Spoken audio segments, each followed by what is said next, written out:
We're stepping into our empowerment of our creation energy with this Scorpio full moon that's happening either on the 23rd or the 24th of April, depending on where you live. Inshallah, doi, shale modu fala, di shala moduele. Hello and welcome. My name's Chloe. I work with card divination, astrology, and I channel energies through my body, as you just heard, and as you can see, both in forms of physical and vocal light language.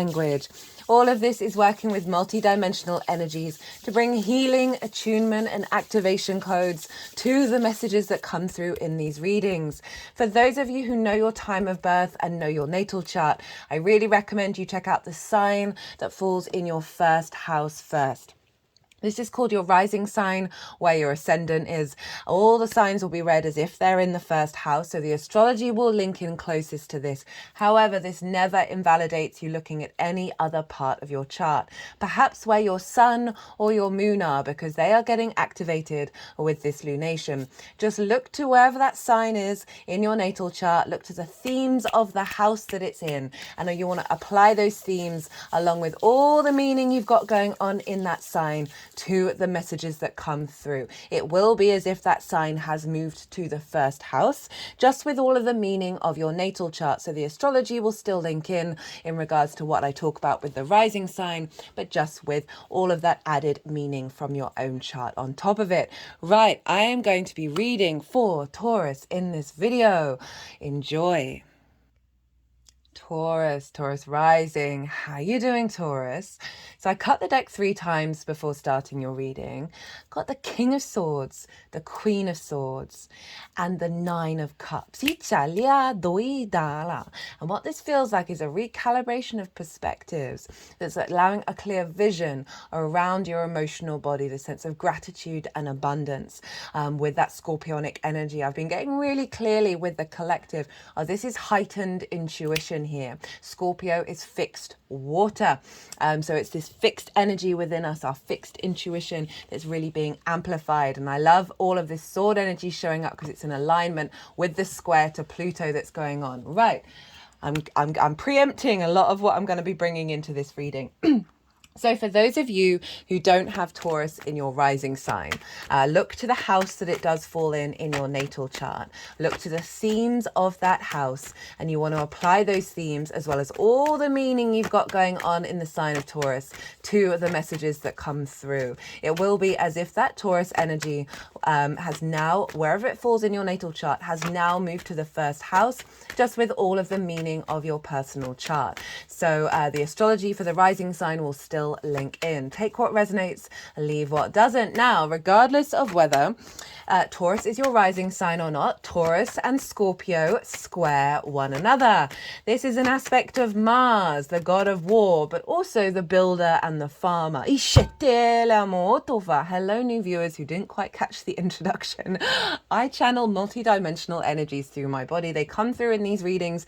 You just heard the vocal light language, Ichan. There's the physical light language, whether you're consciously aware of what's going on or not, it's an alignment with source and your higher self. And these multidimensional energies bring in healing, attunement, and activation codes around the messages that come through. Italia, doi shalimo tu fiala. So what was I saying? Square, aspect of Mars, both fixed energy, Scorpio and Taurus. And this can involve butting heads against one another, both thinking you're doing fixed energy in the best way. It can involve a little bit of conflict, a little bit of drama and frustration, winning at all costs. If these things do show up, it is only in order for you to understand and get to grips with what do these things mean to you. Do you need to engage with them? Can you engage with them in ways that really serve your soul rather than bring about conflict that distorts you? However, squares are powerful manifestation energy in the 3D realm. This is the flip side to the square, that builder side of Mars, our motivation, our drive, our passion, our instincts to take action. It's a hard aspect. It often involves, I say challenges, I don't say that with any negative or positive connotations, just as this involves often a couple more steps. to bring things into activation. But so we've got this big square energy happening for the Taurus area of your chart. There's that King of Swords. And there's the Mars card. Mars traditionally rules Scorpio. Big activations happening here for you, Taurus. And this is also doubled up by the fact that the sun is over in your sign. So we've got this empowerment come through. Now, I am pulling cards for 3 different piles. That's a fair amount of cards there. That was the 9 of Wands. We'll see if that wants to come out again. 3 different piles. The first pile is the lead up to this full moon. I work with 6-month cycles. So this is from the new moon in Scorpio that we had last year. What have you been doing? What have you been integrating? And what is your energy showing up for that's going to be working with the download that you're going to get with this full moon? So that's pile 1.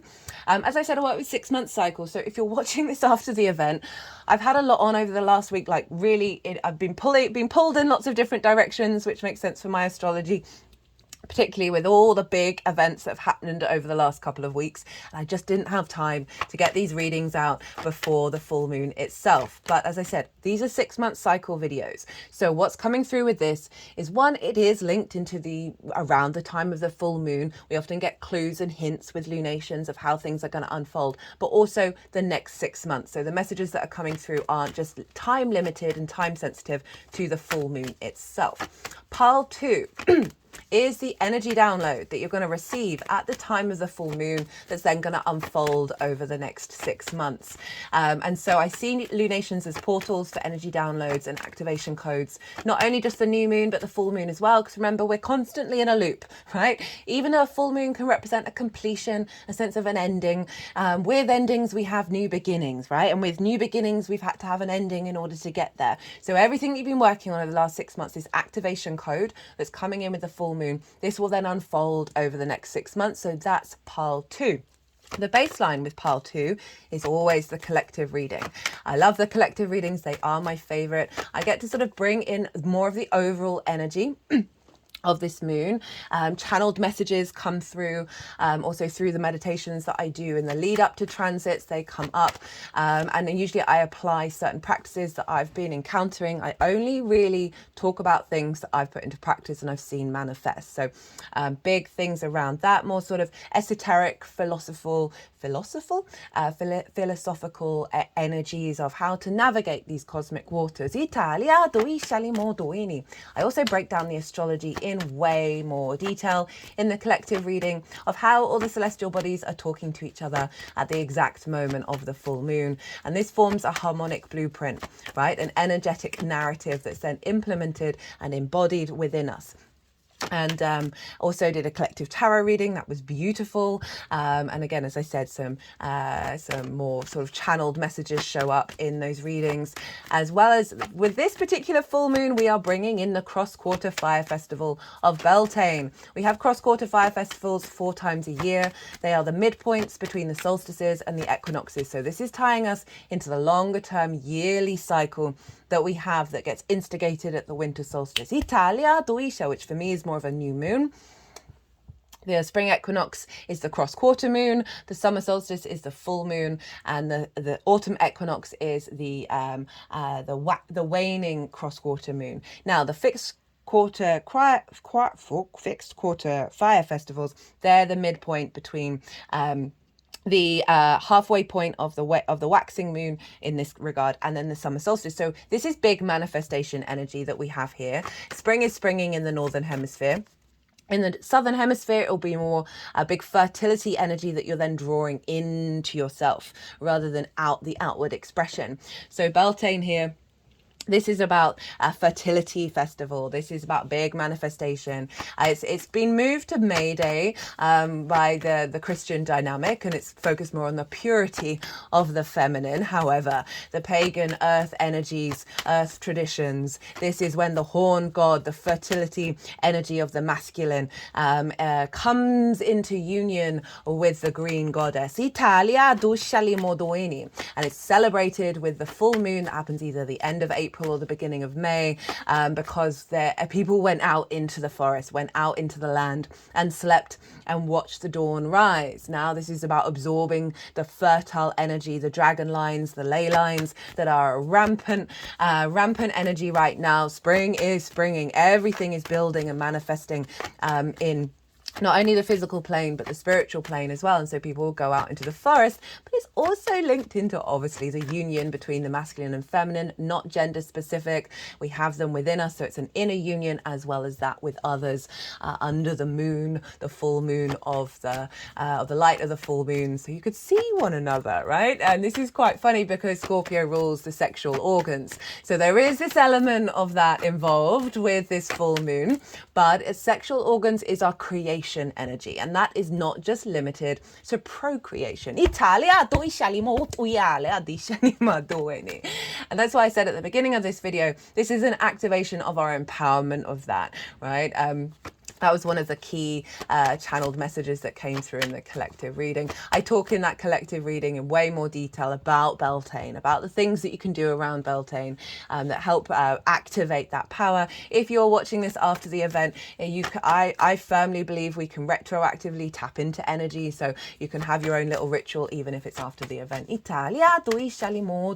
that's the baseline for Pile 2, and then the tarot is the energy that's linked into the Taurus area of your chart, all that will then unfold over the next 6 months. Pile 3 is how all of this is going to manifest moving forward. So those are the 3 piles, and we've got a full moon.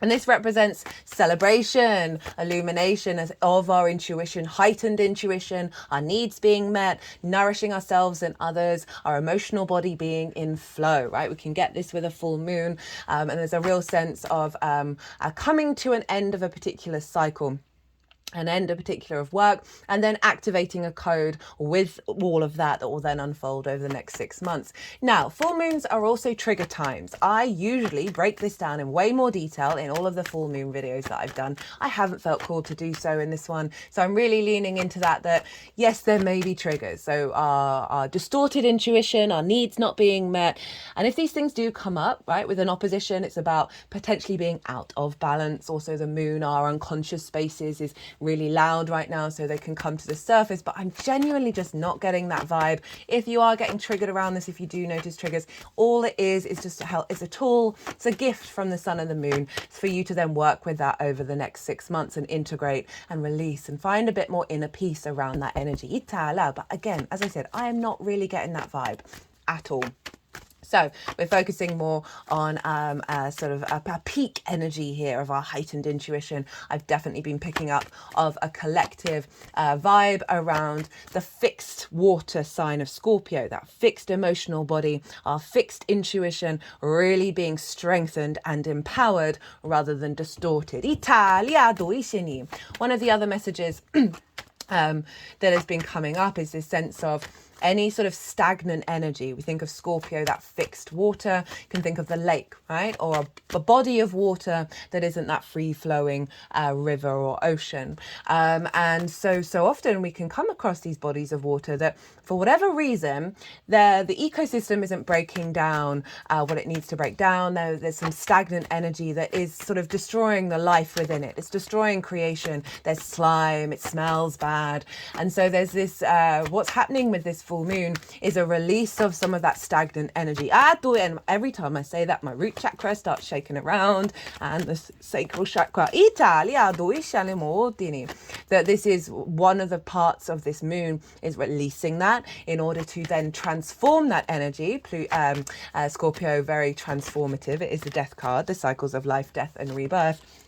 That we are then shifting that energy into our creation energy, right? Into the fact that we are constantly in a state of transformation and harnessing that into creation energy. So Taurus, as I said, squaring your Taurus energy. Now, where is this happening for Taurus rising? This is happening in your, why is my brain gone blank? Your 7th house. It's opposite you. Of course it is. I do apologize. The 7th house. So This is the house of the other. This is about intimate relationships, more one-on-one relationships. This can be business partners, one-to-one clients, people you work with on a one-to-one basis, intimate friends, your ride or die friends, long-term committed romantic relationships, because the seventh house is very much about, oh, hello, Scorpio. When did those flip over? That happened. That just happened in the Gemini reading as well, because it's linked into contracts. Because the opposition, which you have with the first and the seventh house, where the sun is in your first house and the moon is in your seventh, oppositions are ruled by Saturn, and Saturn's all about integrity and commitment, right? So it's the honoring of the self with the other and what you're doing and how you're working together. And that's, so contracts is very much a part of the seventh house. And it's also source energy. So the seventh house, I find it's a bit of a mixed bag sometimes. It's the thing that you're drawn to in the other, as well as how you understand yourself in regards to the other, as well as how you show up for the other. I see it in many different ways, but it is this sense of how do you embody yourself with the other.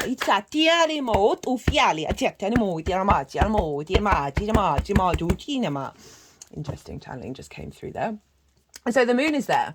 So this is a heightened sense of your intuition around what you need from the other, what the other needs from you. There's a nice feedback loop here. Needs being met around the other. You meeting the needs of the other in a really healthy dynamic, if we're in balance here, as well as finding a deep nourishment here. What I'm getting come through now is, because it's the moon, our intuition, our emotional body. There's that Nine of Wands, di shana, di lam, ituela, dushini. That it's source, right? So it's your connection to source. I'm really seeing a heightened connection through your intuition. With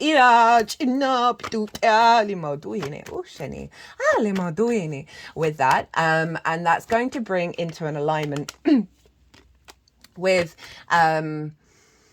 the other, right? That's going to really help facilitate calling in relationships that serve that strengthening of connection with source and therefore with yourself. You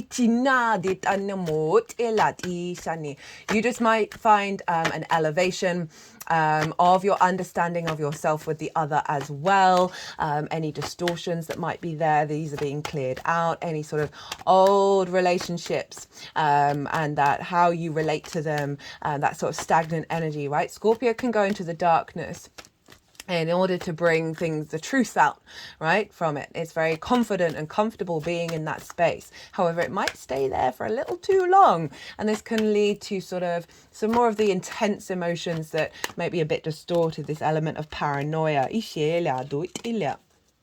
element, sorry, when they start cutting the deck, my brain gets a bit squiffy.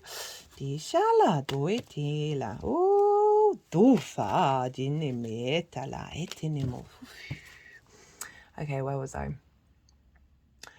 No,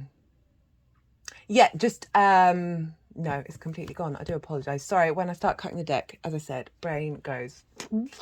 The moon, the peak of the moon is really finding a deeper understanding with the other, and that source energy really, as I said, so a completion of an old cycle around, that's it, paranoia, right? So worrying about what the other thinks of you, or our dynamics and all of that. We can get stuck in those spaces with Scorpio of like really just staying in the darkness and not necessarily being able to find the light, right? And one of the messages that came through, because we've had so many big activations recently. For those of you who haven't caught the solar eclipse in Aries, as well as the Jupiter-Uranus conjunction, they are very much part of this cycle. The Jupiter-Uranus conjunction was a couple of days before this full moon over the weekend, and the solar eclipse was the last lunation. And they're both ruled by Mars, Aries and Scorpio, so they're linked in there, as well as some other aspects that was one of the biggest lunations, if not the biggest, of the year, that solar eclipse, which was allowing us to connect instinctively to our soul's energy. Jupiter and Uranus are activating our soul's path, a liberation of that, and bringing in abundance and opportunities. And that's over in the sign of Taurus. So it's linked in along with what's going on in the sign of Aries right now with this full moon. That the fact that we've got this full moon in Scorpio, which is our fixed intuition, our fixed emotional body, where we can have some heaviness, some stuckness there, we are clearing that out in order to harness the power of our creation energy in alignment with this soul activation. So there's a real sense of liberation here being cleared and activated.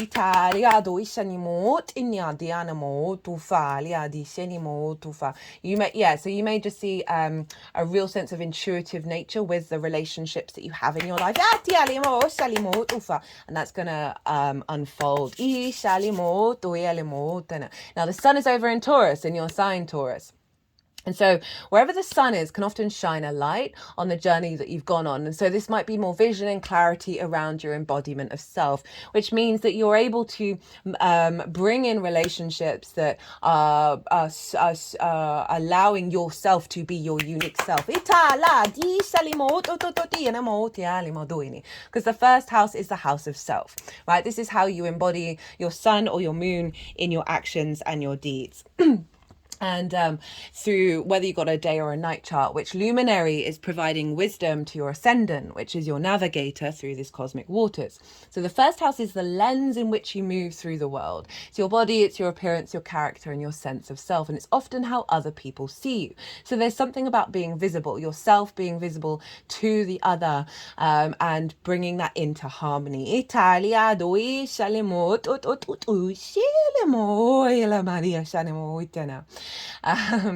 And so, yeah, the sun is shining a light, bringing vision, bringing balance between these two. And the major aspect that's going on here, it's the only one I'm going to talk about. The rest is all over in the collective reading, and it's really cool. I really enjoy doing that reading. There's lots of really interesting stuff that, it was so much fun to do. That this is squaring Pluto. Right, so we've got the sun and the moon in opposition, and then they're both squaring Pluto in Aquarius, and that forms a T-square. And with a T-square, the release point is the bottom of the T. So the release point for this moon is over with Pluto in the sign of Aquarius. And where do you have Aquarius? Well, you have Aquarius in your 10th house. This is the most visible part of your natal chart. It's where the sun was at its peak on the day of your birth. It represents visibility, reputation, how the big outside world sees you, your soul's purpose, your career. Your soul's purpose doesn't have to be career can facilitate it, but it also can be. And it's it's also linked into bosses as well. Pluto's moved in there. I've done a Pluto in Aquarius transit series. It's in its own playlist, really easy to find, and that takes you up to September before Pluto will dip back down into Capricorn for a little while before making its final ingress into Aquarius. So these are all big, powerful houses that you've got this going on in. These are angular houses, 1st, 4th, 7th, and 10th. And we often feel that these transits, they're very loud on the main stage because this is the foundational cross of your natal chart that then ripples out into the rest of the chart. So you've got the self and the other. And as I said, this can be romantic relationships, this can be source, this can be, business partners, one-to-one clients. And this is all funneling into your life purpose, into your visibility.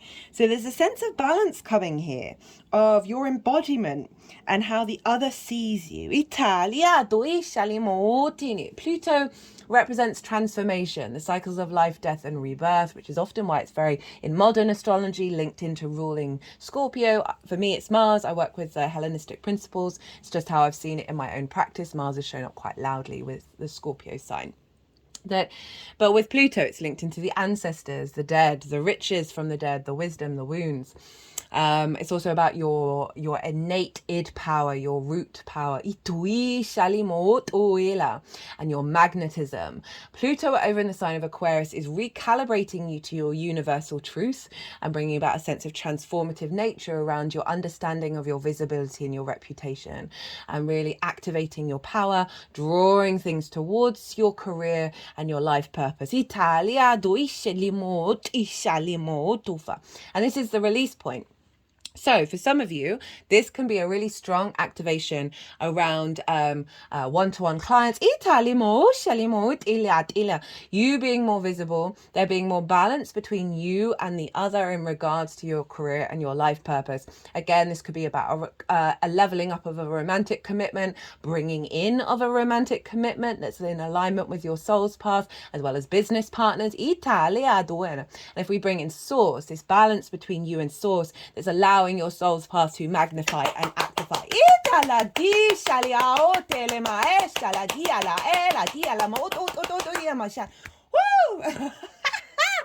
Oh, that was pretty wild.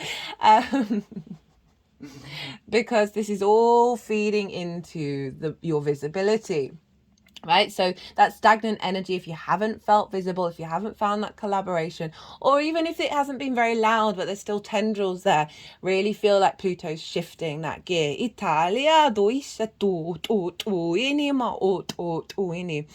Now, I'm going to recommend the Leo reading. I forgot to mention this in the collective reading, that because we've got the 3 fixed signs activated, Leo's the other fixed sign. If we focus on that Leo energy, it's bringing in the heart space, it's bringing in joy, it's bringing in play, and it's then acting as a generator. And you have that in your 4th house of your roots and your foundations. All the fixed signs is going to be pretty powerful, this generator energy. So you want to, that then harnesses the power of from your roots and your foundations to really add the strength within yourself to activate this moving forward. So if you've got anything in Leo, even if you don't, perhaps setting a meditation around tapping into that energy that's then activating the strength of this. So that's the major aspect that's going on here. It's pretty damn major. Now, let's talk about rulership. So Mars traditionally rules Scorpio. So whatever's going on with the ruler of a sign, my root and my sacral chakra have been wiggling in every reading.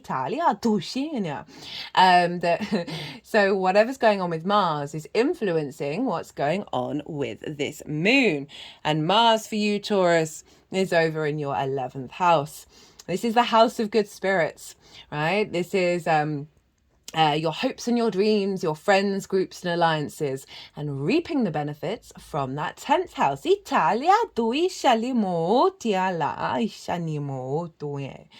And Mars has been in Pisces for a while. I love Mars in Pisces. It brings us truly into our innate flow, in alignment with synchronicities and the magic of the universe, very non-linear in its attitude, Pisces, very expansive, very source energy. So Mars is in alignment with this, like your intuition around manifesting your hopes and dreams, of connecting, finding more action around your of engaging in friends, groups and alliances. It's going to have a knock-on effect of you reaping your benefits from your 10th house, and really see a facilitation of that. Mars has just come out of a conjunction with Saturn. I talk about Mars in Pisces in way more detail in the solar eclipse reading, as well as this Jupiter-Uranus conjunction. And for Taurus, I do recommend you check out that Jupiter-Uranus conjunction that's happening in your sign. It happens once every 13 to 14 years. And the last time it happened in Taurus was in 1941. So that was at the weekend. Big activations over that. And so Mars, it just come out of a conjunction with Saturn. And that happens every 2 years. Last time that happened was in the sign of Aquarius in your career. So you may have had a lot of focus around your career. And now it's connecting that soul purpose to friends, groups and alliances, to manifesting your hopes and dreams, to seeing more action around reaping the benefits from your 10th house. But the conjunction with Saturn, right? Saturn's about cause and effect, and honoring that and seeing it. And with Mars, our motivation, our drive and our instincts, our passions, we're coming to an intuitive alignment to not repeat old cycles, like to unconsciously be aware, intuitively, emotionally be aware, oh, if I do that, that's just going to repeat that old cycle, instead shifting that gear. So all of this is influencing the seventh house. So this can see right, so in terms of a work sphere, this could be connecting with a business partner via a friend group or an alliance. Italia, perhaps seeing a level up of that. Bringing in new clients from the bigger groups.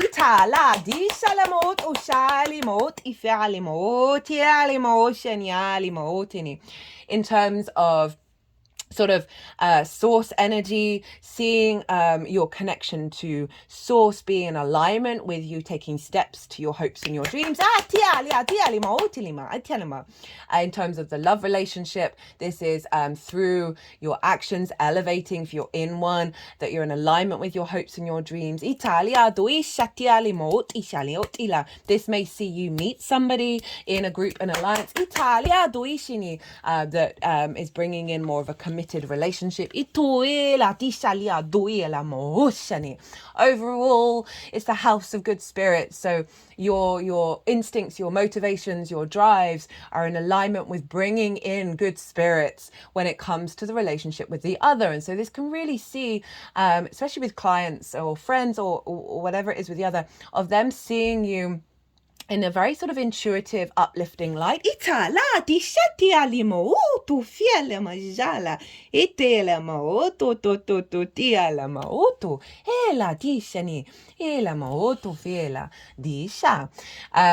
So yeah, definitely an activation of that. And that's sextiling your Taurus energy, Pisces and Taurus. And that's an aspect of Venus. So you've got Mars in the, I love Mars in the 11th, really facilitating through your embodiment of self.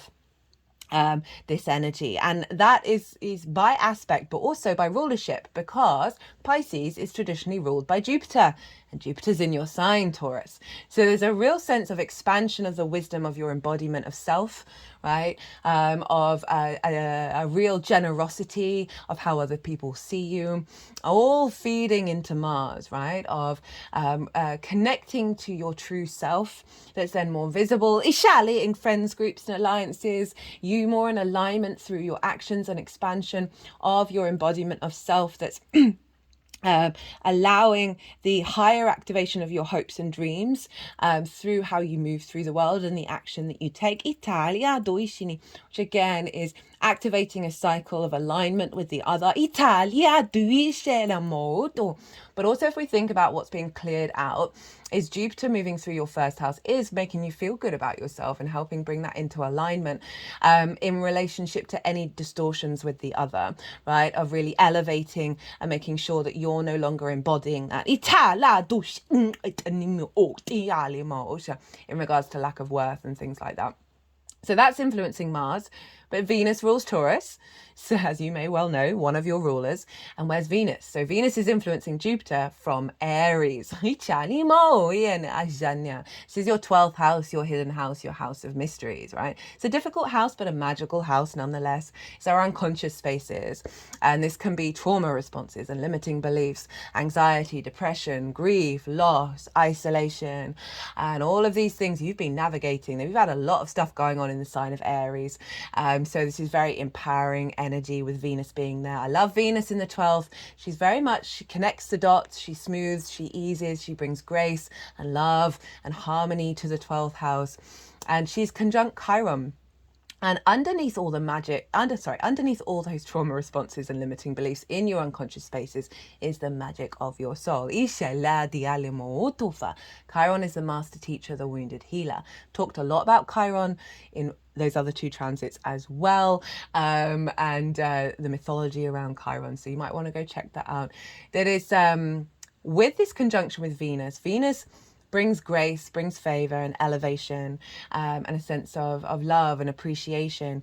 And there's a sense of the wisdom that we have with Chiron you are embodying that as a master teacher in your 12th house, right? Any wounds there, any elevation of the wisdom that you have in the magic of yourself.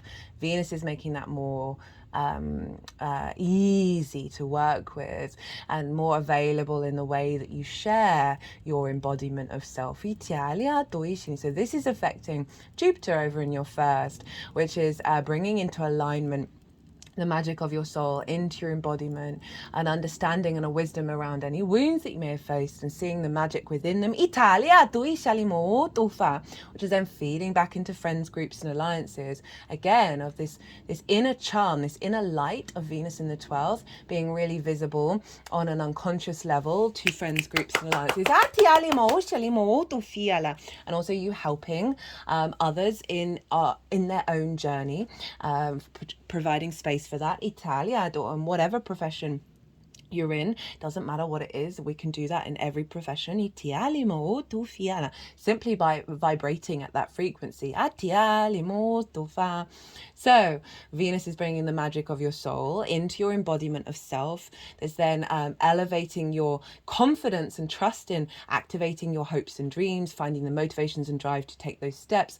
Also through the wisdom of Jupiter and that expansion of Venus in your 12th, of being more visible to the outside world in terms of your soul path, your reputation, and reaping more benefits from that, which I can see as an increase in your relationships with the others that is really supporting all of that.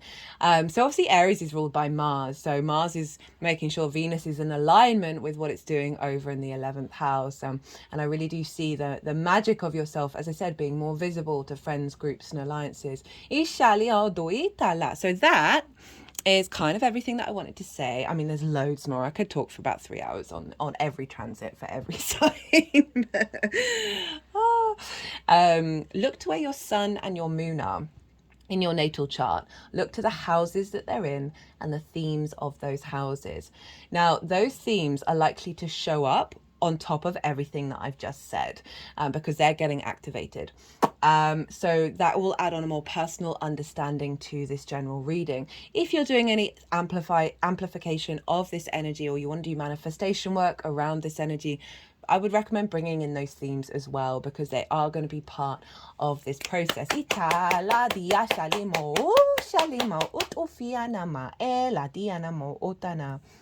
So I'm going to go consciously quiet. The energies that I work with, they are going to move all the cards around. They're going to do some energy work. And then they're going to move the cards into the 3 piles. That's when I'm going to bring in the tarot into the astrology. You've just had loads of information, right? Don't try and overthink it. Let that all settle into your unconscious spaces, and then see what your intuitive hits are saying for you.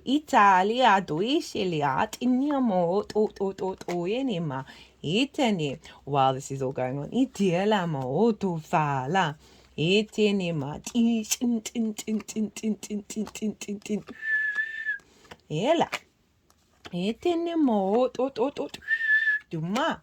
D'Italia,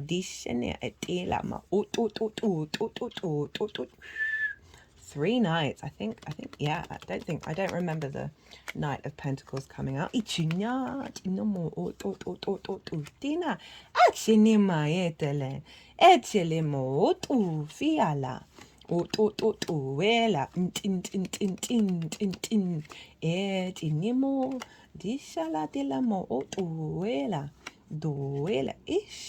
got the Emperor and the Empress. To feet in ya, tin. Ituela, tishaki ali, ituela, tishalemo, to fini, etalemo, ela, tuela, madishani ela, do fina, itene maela. Italama fini ma ituele etalama ishalema fini etelema etini ajinamo utuele etala ela dushelama etele utufutile ma itiala olema do sheniala, do eane, do ela.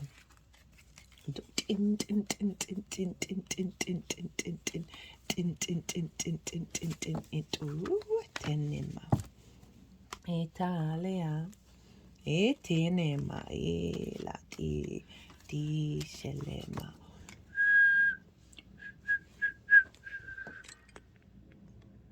Right, Taurus, what's going on with you?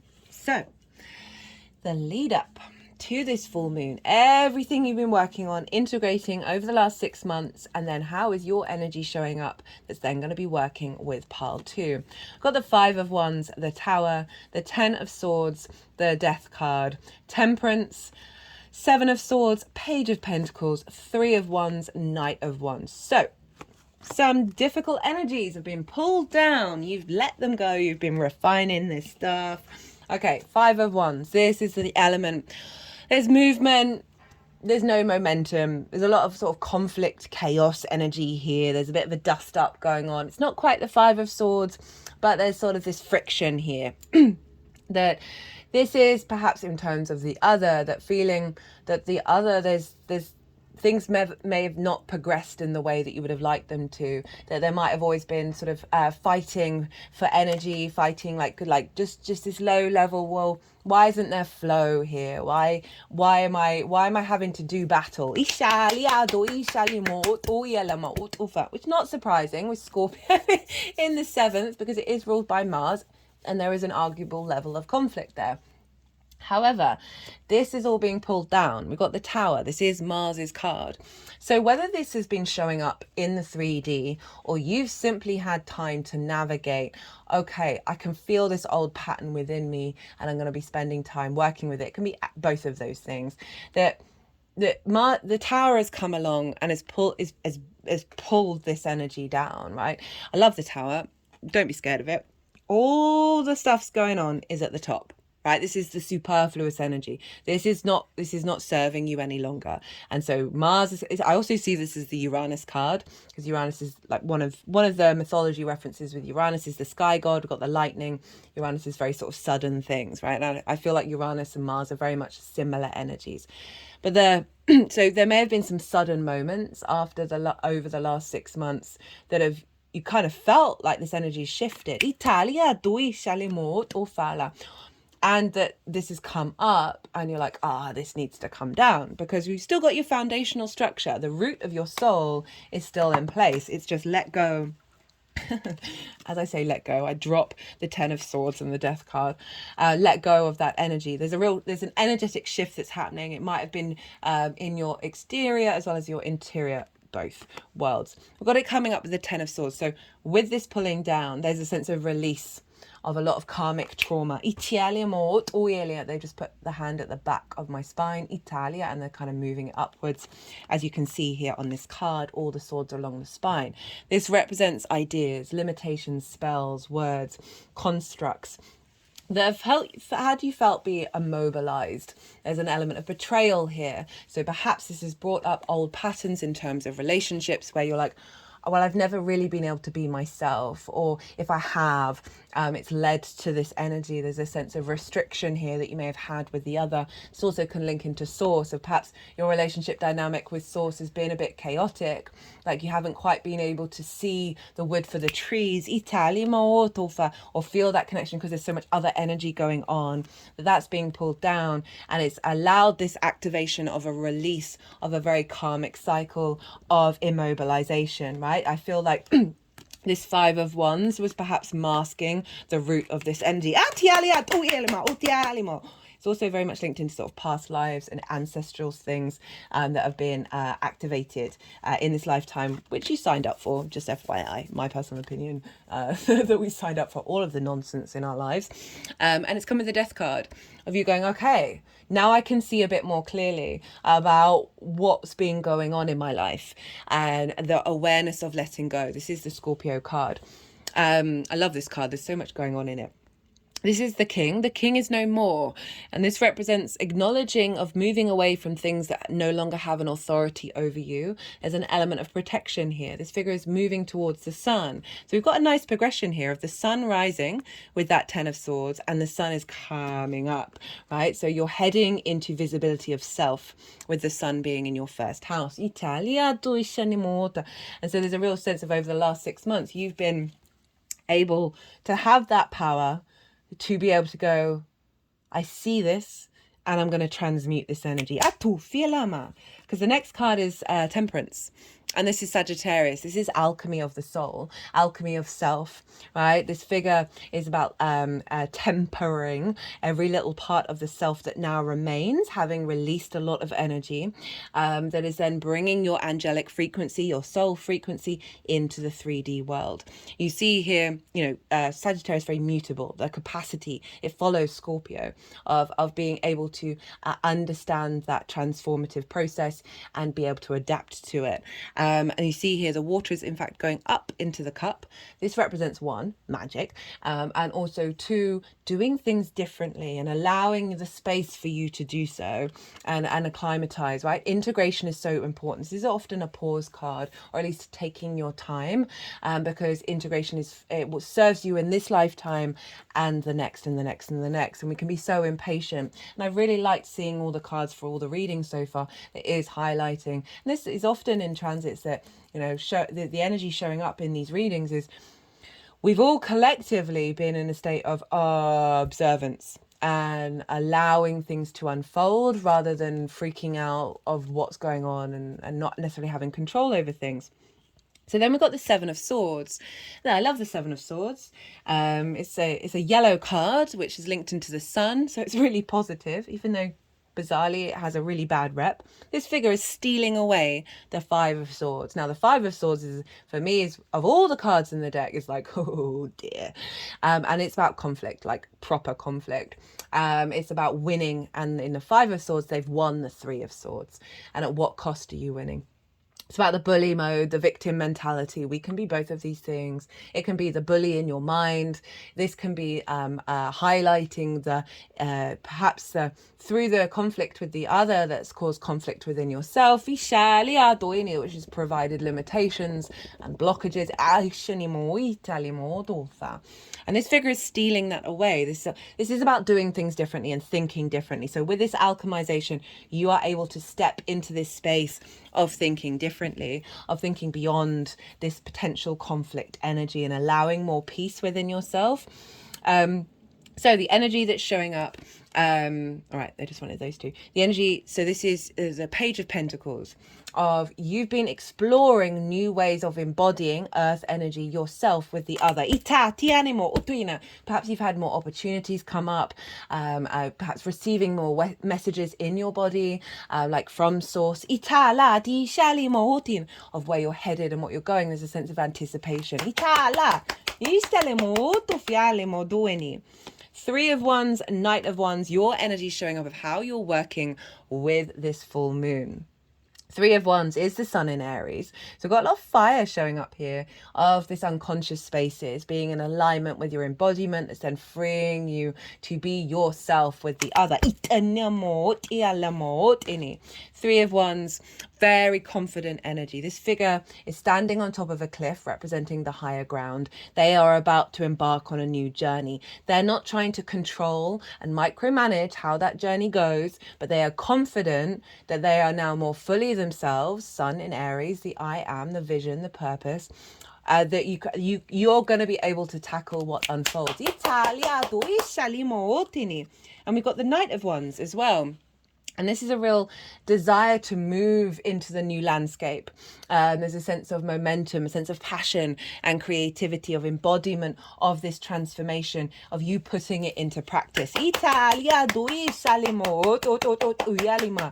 this ties back to what I was saying about Venus and Chiron in Aries, right? That fire energy, as well as the Leo energy, which is also fire in your roots and your foundations. That the visibility around your magnetism, your power, that magic of your unconscious energies of your soul is really going out into the world. Because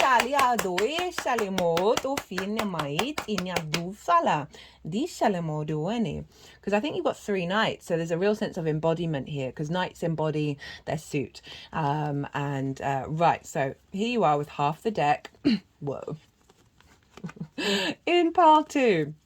So this is the energy download that will then unfold over the next 6 months. We've got the 10 of Wands in reverse, 2 of Pentacles in reverse, that 9 of Wands that wanted to show up in reverse, the Empress, the Wheel of Fortune, hello Jupiter, the Chariot, the 9 of Pentacles, the Ace of Pentacles, the Knight of Swords, the Emperor, okay, they're just sort of hinting that they wanted them switched around, the Emperor, the Knight of Swords, the 7 of Cups, and the 4 of Swords in reverse. Interesting here. Right, so these 3 cards, they're in reverse, so they're representing what's being let go of, what's being transmuted. The 10 of Wands is this sense of heaviness, this sense of burden. This figure, like the 10 of Swords, it's all about the spine. This figure is hunched over, right? That's not good for the spine. And we hold a lot of energy. Our Kundalini energy comes up through our spine. And this figure can't even see that it's a beautiful day, right? This is perspective around our passions, our drives, the heaviness that we may feel. And so this can be in terms of the other, of you feeling like you're doing all the heavy lifting all the time. Italia, you don't have the support with others. Italia, there isn't a sense of balance or union here. And also this, back to that 5 of Wands, right? This is that's the midpoint, and this is the end of the Wands.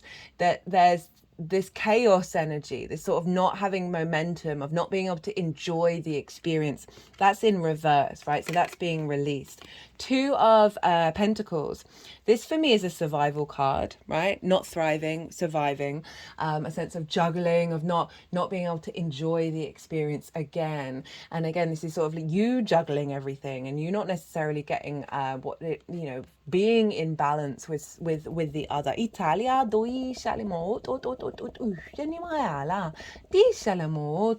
it's coming up in reverse of, again, of helping you step into thriving rather than survival mode, doubly backed up by the 9 of Wands. So this is, again, feeling on the defensive, all but like you're just constantly anticipating that conflict is coming your way. A sense of frustration. This figure is exhausted, they're burnt out, they're a bit broken, right? And there's an element of feeling like the self is always triggering the outside world. And again, in terms of the other, of just feeling it's been exhausting you rather than nourishing you. And this is in reverse, saying this is falling away, right? There's a real sense of clarity of self that's coming through here. It is no longer being distorted by the external. So that it may be that there are still relationships that show up in your life that mimic old patterns, but you're no longer being influenced by that. That's just going to be part of it. I definitely feel like there's more flow, more abundance coming in relationship to the other. But, we never really, the more that we understand our own inner sanctity, our inner peace, our inner strength, the more that we're not bothered if things show up that aren't necessarily fully in alignment, right? The more that we make peace with that then actually has a knock-on effect of you just being at ease with those things, and it will then also doubly manifest of those relationships being more in flow. Speaking of relationships, right, you've got the Empress and the Emperor. So for some of you, this is a real elevation of your union with the other. Masculine and feminine, not gender specific. We have them all within us. But having those 2 cards with a 7th house transit can be about that alignment of bringing in a relationship that's more in alignment with this new activation. And when I say new, it's just recalibrating back to your soul, as well as one that you may be in of just really like you've both got each other's back. Italia, and that can be with source, business partners. Italia, you know, the sense of honor and dignity and respect between one-to-one engagements. Italia, so we got Venus and Jupiter. So Venus rules Taurus, and we got Jupiter in your sign. So there's a sense of having cleared this out, you are activating more abundant energy within yourself, with more fertility with the other. Italia, more creativity. Venus wants us to feel good in the 3D world, so this is activating a new cycle with the Wheel of Fortune of being. This is very fated energy. This could see fated dynamics show up, Itala, or elevating dynamics into more bigger fated energy as well.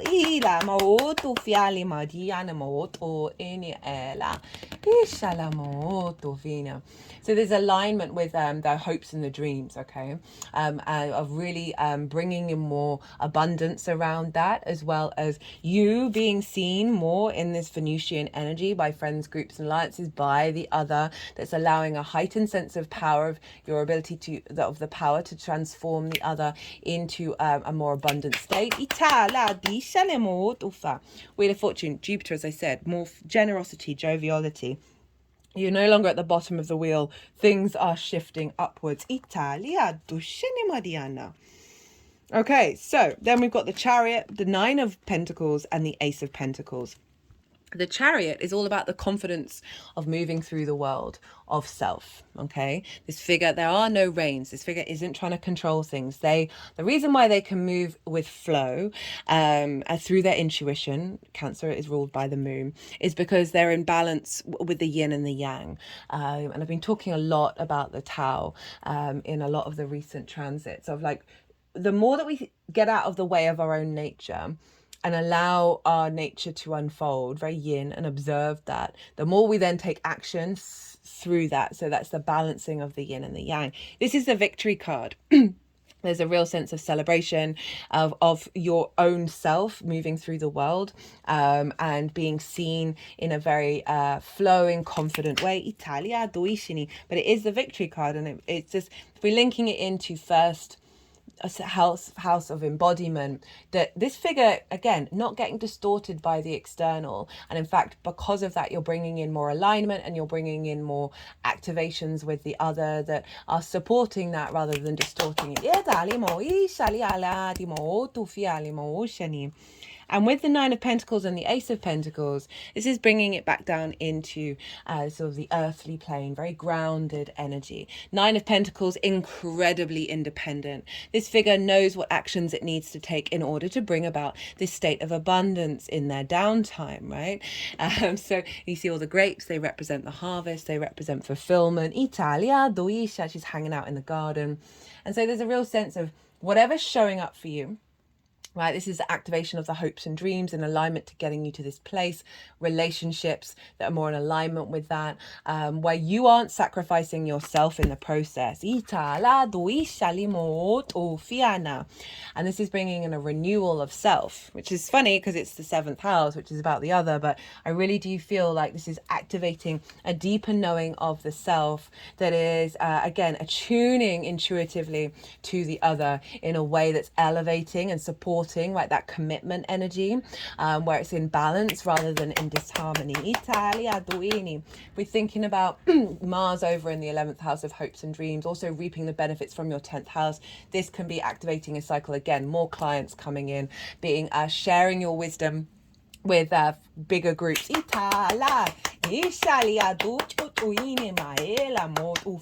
They're seeing your embodiment of the magic of your soul. Hello, Aries energy and the Emperor. Very sovereign in your nature, very confident within yourself and your embodiment of yourself. Again, with the other, this can be like a real sense of respect with the Empress and the Emperor showing up here. But just generally, again, that Venus Chiron energy over in your 12th is just clearing a lot of clutter. That's allowing you to step into your power, that is facilitating the relationships around you. Knight of Swords, 7 of Cups, and 4 of Swords in reverse. This is you going out into the world, embodying your hopes and dreams, knowing that you are like a deep knowing that you are in an environment that loves and cares for you, an element of protection and truth and clarity. Knight of Swords embodies its actions, right? Embodies your ideas, your visions, your clarities. You've been very confident in that action of how you move and how you operate. You know, the 7 is for me, it's the channeling card. So for some of you, this can be activating a stronger connection to source. It's activating your channeling and your intuition abilities. But it just really feels that through your movements, you are activating your hopes and dreams, right? Very intuitively, like with clarity. It's helping you bring in an outward embodiment of, you know, basically, you know, being able to be safe, be secure in the eyes of the universe, right? You're being held outwardly and really getting the outward with the Knight of Swords, of activating this dreamlike energy as you engage with the other, that is facilitating perhaps fast movements of your hopes and your dreams coming true. Italia, do Italia,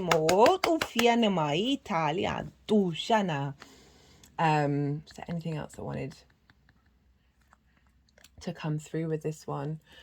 If we think about what the other may do, this feels like something very fast moving in that is linked into your hopes and your dreams, that's allowing you not only internally but externally to know that you're being held by something bigger than yourself, where there's a clarity to it, right? Because when this is upright, this represents sort of pause, meditation. They're in a church, they're contemplating the 3 of Swords. It's in the upright. In the reverse, this is now going out into the world. Those swords are no longer you don't need to think about that heartbreak, that grief, that pain. You have the Ace of Swords along your spine rather than that 10 of Swords. It's allowing you to stand in your truth, in your power, and that perhaps another person is helping activate and bring that into being. But if we're just focusing on you, this feels really fun. This feels really, really, really fun, that perhaps you're going out there sharing what it is that how you embody yourself.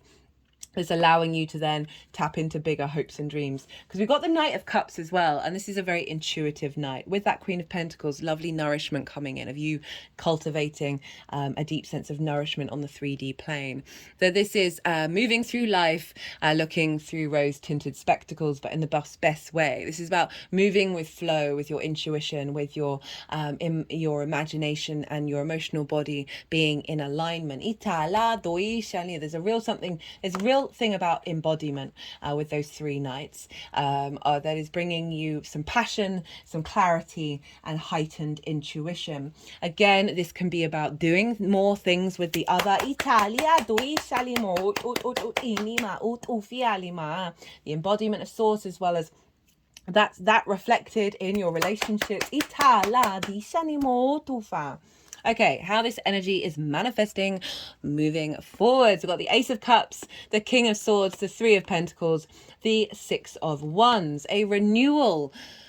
The aces bring in a refreshing energy. They bring in opportunities, a sense of expansion of this element, right? And this has got the Dove of Peace. So we've moved from that 5 of Wands, that kind of chaos, conflict energy, to feeling abundant, feeling an intuitive overflow, not being drained. Your saucer, your cup never being empty. So this is both Scorpio and Pisces, as well as Cancer, of a real sense of reflection of your ability to communicate peace, to communicate love, to be an energetic overflow, your heightened intuition in alignment, a renewal of love with the other. It's just seeing you feeling very emotionally full and emotionally abundant, and that really leaning into your intuition of how you interact with others, moving away from that conflict. There isn't a drain here, there's a clarity here. King of Swords, double clarity. This is Aquarius energy. So this is you feeling very confident in your life purpose, in your career, right? The clarity and the vision of being able to act on your own divine inspiration, a real sovereignty and maturity. So really, you know, yes, we've got a lot of knights, but we've actually got a king in how this manifests moving forward, that through this embodiment that you're more confident within yourself of how you bring this all into being. And people coming to you in terms of like your career and your life purpose, because they can sense that clarity within you, whatever field it is. It doesn't necessarily have to be about talking or communication. It's just that vibrational frequency within you, that your soul's path is more in alignment, and you're confident in the steps that you take towards that. And because of that, that's feeding out into others.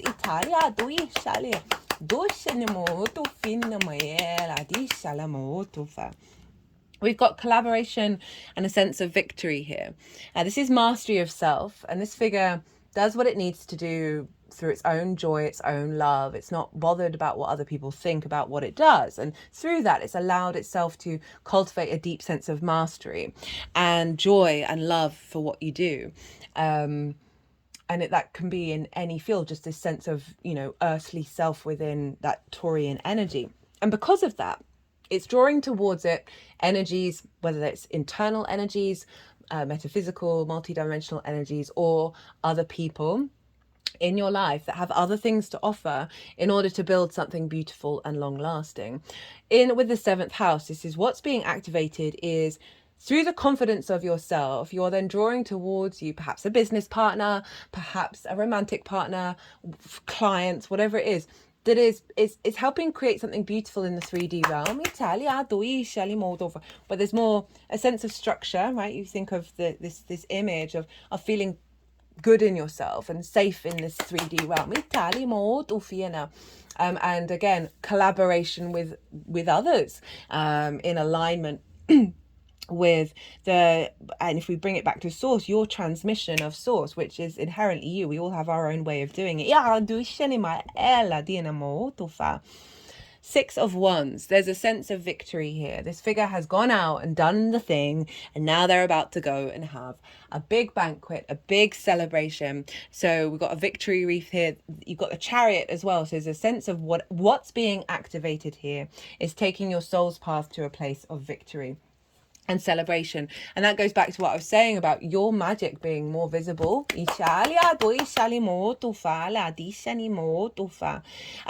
other celebrating you.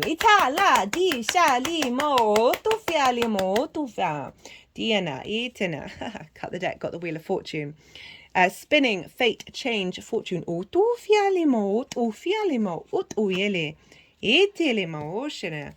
Got resistance, preparation. This is showing up a fair amount, more than I think it has done in any other transit that I've done. So we've all been working through what resistance is within us.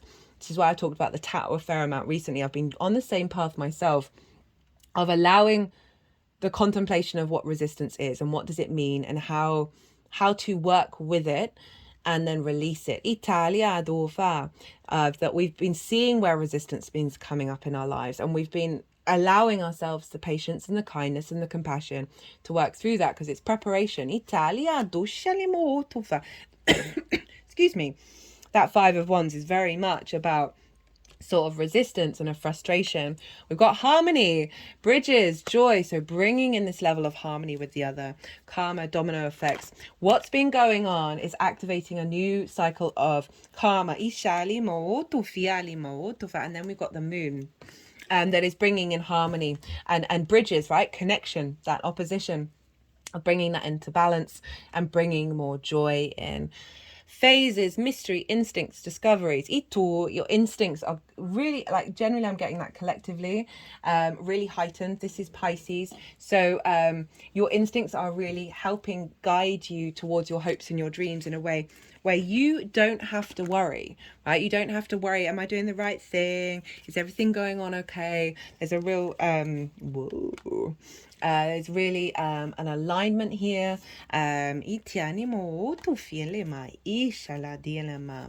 Okay, so we've got new beginnings, follow your dreams, relationship change, teaching and learning. So this is kind of encompassing the several messages that have been coming through with this reading. That there's this new sense of self, like I'm really focusing on the self, even though this is about the house of the other, that is no longer being distorted by the other, and that is allowing you to be more confident and in alignment with yourself, with the other, that is activating a relationship dynamic change, that is then facilitating your the energy isn't being drained, so it's allowing you to follow your dreams. And then we've got the teaching and learning, as I'm saying, through this process, whether you share this with anybody else or not, just the embodiment of it is spreading out into your environment, so others are intuitively learning from that. But for some of you, in terms of like one-to-one clients, and talking to groups and alliances, like bigger groups, you're sharing your wisdom in an intimate way. Italian, right? The seventh house is about the intimate relationship, and so this you can still do that with friends groups, like with bigger groups. In terms of romantic relationships, there's a activation of a relationship change, whether it's a new one coming on or the ones that you're already in, that you are growing and learning together. There's a sense of harmony and balance. We're all the gurus and we're all the students, and the more that we understand that in relationships, where there isn't a hierarchical system that's distorted, where our egos don't get in the way of exploring and growing and learning, the healthier those dynamics are.